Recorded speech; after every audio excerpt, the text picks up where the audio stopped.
So in today's video, I will be sharing with you guys on how we converting my old Aso Oke to a lovely cargo pants palazzo. As always, it's your girl Oa Apparel. Kindly hit on the subscribe button and let's get started. So I have here my Aso Oke on the table in two separate pieces. Like usually one will be for the gele, which is the headgear, and the other one usually put on my shoulders. So it's a full pack actually, which will give you about 8 steps.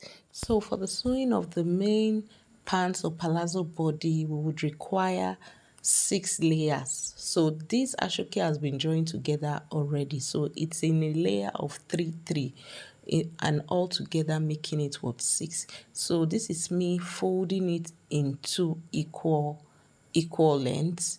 So I'm going to be repeating the same folding for the other 3 layers too.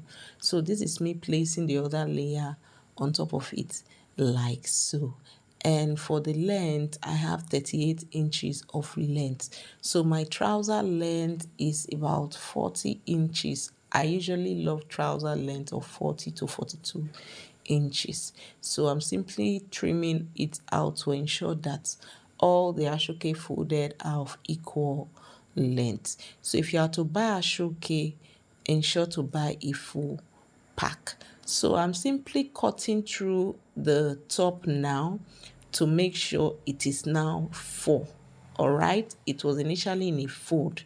Now I'm cutting to ensure that it's in 4 pieces because we require 2 pairs each for both the front and the back.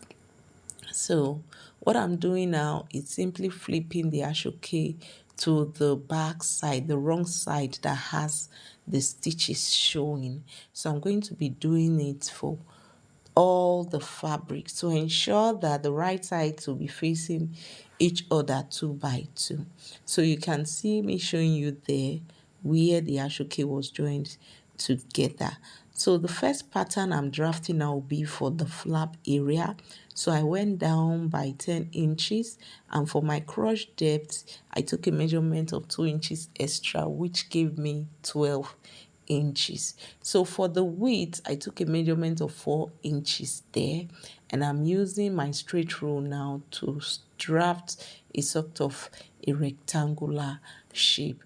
Please pardon the color of chalk I am using. This Aso Oke is very light in color, so I needed to use a marker that is not very bright. So I used my curve rule now to draft a curve around that portion there, and then from that crush point there at the border area I took a measurement of 2 inches, and I'm going to be connecting it to the crush area like so using my straight rule. So what I'm simply doing now is shaping my palazzo pants. You could leave yours without shaping depending on what you want, but I wanted mine to be shaping a little bit. So afterwards, I went ahead to trim that portion out like so. Remember, this is Aso Oke, so it was quite difficult cutting it, so I had to cut it 2 layers each. Okay, so I'm separating 2 pieces from the 4 now, so that I can take my 1 inch around the waist area of the fabric that will be for the front. So this is me trimming it out like so. Okay, so this will be for the front pants, while the other 2 will be for the back. So I'm placing it back now on the Aso Oke for the back, because we are not done drafting the pattern for both the back and the front. All right, so at the waist area there, I took my waist round measurement of 8 inches. I marked it out, and I also went ahead to take extra 1.5 inch allowance there like so.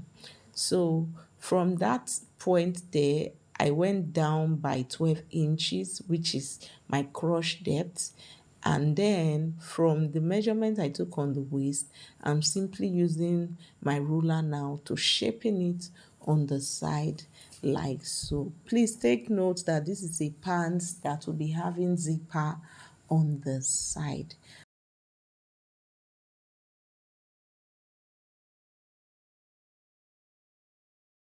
So now after cutting, I'm going to go ahead to run stitches around the flap area, which is that L shape there. All right, so I'll be stitching by 0.5 inches, and after I was done, this is what it is looking like. So the next thing which I'm going to be working on now will be the pocket area of our palazzo ashoke pants. So I have this ashoke which I left on the side.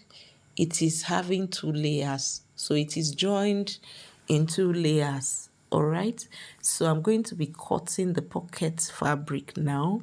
So I'll be taking a measurement of 6 inches. If you want your pocket to be wide, you could make it 7 or 8 inches. So I'll go ahead now to cut it like so. So I'll be cutting 4 pieces. So 2 will be for one side of the pocket and the other 2 will be for the other side. So this is what we have after I was done trimming. So we're going to be working on the front of our pants. So remember the ashoke which was trimmed by 1 inch around the waist. That's the front fabric for our pants. So you can see what I'm doing there. The fabric is, the ashoke is in a fold already. I took 2 pieces of pocket ashoke which I had cut out and I placed on it. The back side, please take note of that. And then I went down by 6 inches, and I also took a width around the waist there of 4 inches. And using my curve rule now, I'm simply connecting both points together. So I'm drafting a sort of a curve around that portion like so, and after drafting I'll go ahead to cut it out.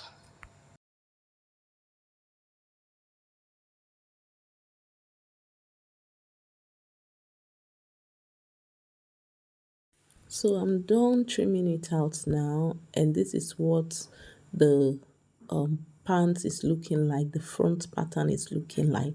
So I'm simply placing the pocket fabric like so, and I'll go ahead to stitch by 0.5 inches. So after stitching, I'm simply flipping it over now to the back side like so, and I would also be running my top stitch around that curve shape there by half of an inch. So this is what we have. I'm done stitching that portion now. So I'm going to be placing the remaining 2 pocket fabric underneath that portion like so. It's very simple. Simply follow all the steps taken for the drafting and the sewing. So you can see the positioning of the pocket fabric is different from the pattern on the main fabric. This was just to give it a unique design. Okay, so I'm going to go ahead now to stitch around the portion which I'm going to be indicating with my fingers by half of an inch.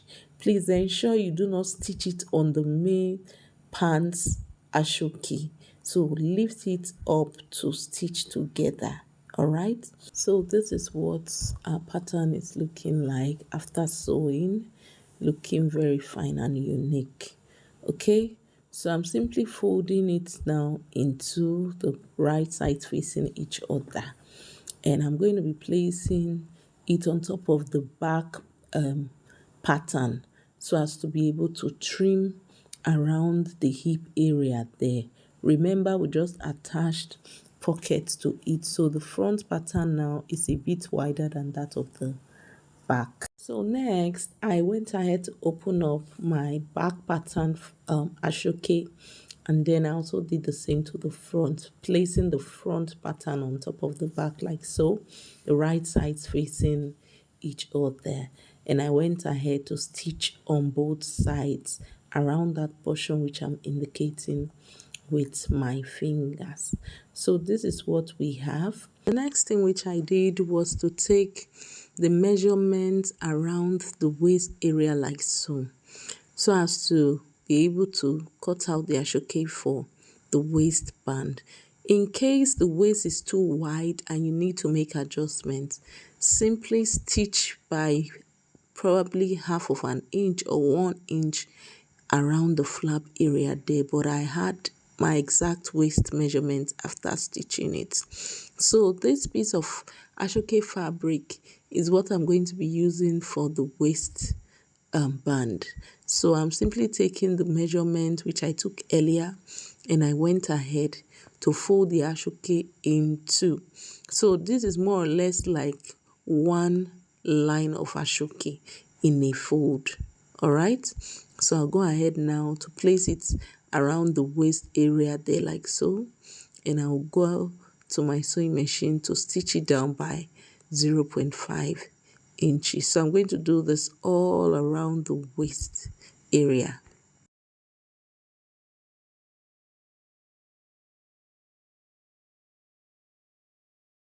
So the next thing I'm going to be doing now is attaching my zipper on the side like so. So remember that the side was stitch closed. So to be able to fix my zipper, I had to open up the side using my razor. So this is me holding my zip now in place using my pins first. And then after holding it in place, I'll go ahead to the sewing machine to stitch it down.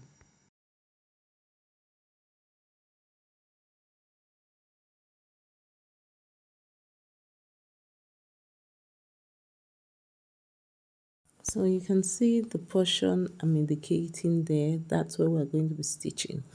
And this is what our zipper area is looking like after sewing it down. Looking very neat, and it blended very well with our Ashoke. So the next thing which I'm going to be doing now is working on the pocket area on the sides, our cargo pockets. So I've already gone ahead to stitch our cargo pocket. If you want a detailed step-by-step guide on how to sew cargo pockets, I'll be linking the video, the tutorial video, to this video. All right, so you can go check it out. So I have two cargo pockets, and I also have the pocket covers. So I'm going to be placing them or stitching them down on the side.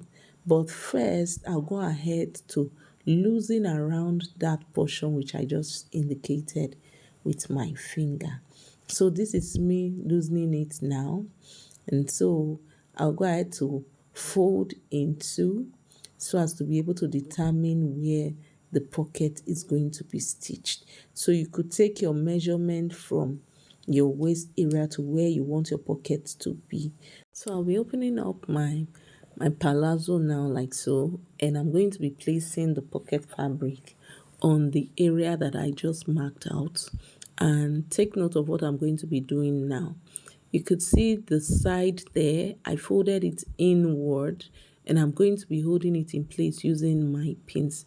So it is around that portion which I'm folding inward like so that I'll be running my stitches.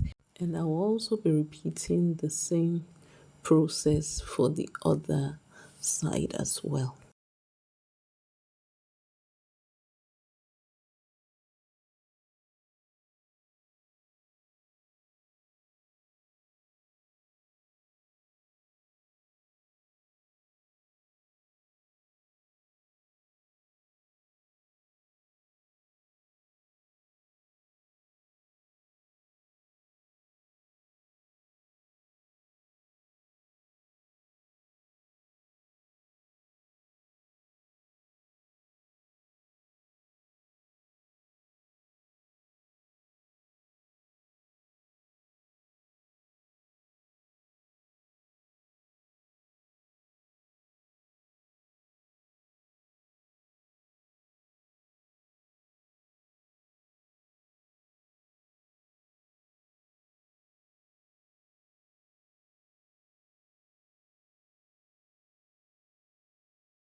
So this is what our cargo pocket is looking like after I was done stitching. In fact, it was the game changer for this Ashoke pants. It really made it look unique and very fine. So the last portion which I'm going to be working on now will be around the border area. Because this ashoke wasn't long enough to what I wanted, I'm going to also be creating a sort of design around the border area there. So I have this piece of fabric which I had cut out. I'm going to be joining it to the border area there. So I'll go ahead to place it on top of each side now like so. And I'll be stitching by 1/2 inch, and then I'll come back to show you guys what it is looking like.